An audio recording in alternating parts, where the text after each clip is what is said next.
বন্ধুরা, আশা করি তোমরা সব ভালো আছো। সামনে দুর্গা পুজো এসে গেছে, সকলেই আনন্দ, তোমার আমার সকলে, ছোটো বড়ো সকলেই আনন্দ ভোগ করবে।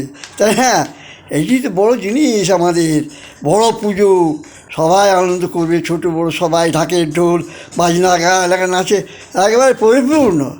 এই আনন্দ বছর একবার করে আসে, আবার যখন মা চলে যায় তখন মন সকলেরই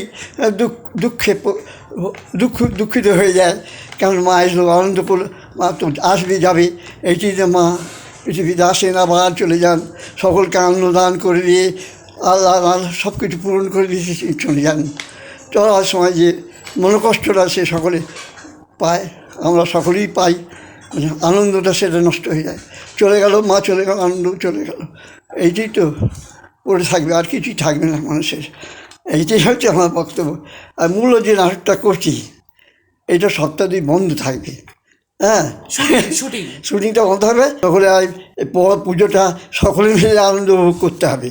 বিরাট পুজো, মা একবার আসেন আবার চলে যান, যখন যান তখন সকলকে কাঁদিয়ে চলে যান, আবার বছরের পর আবার তিনি আসেন সকলকে দেখতে, আবার সকলে আনন্দ দান করে তিনি আবার তেনার যথাস্থানে তিনি চলে যান। আশা করি সকলে ভালো থাকো, পুজোর সময়টা ভালোভাবে আনন্দে কাটুক, এইটি আমি চাই। আমি কেন, সকলেই চাই। ধন্যবাদ, মনে কিছু করো না।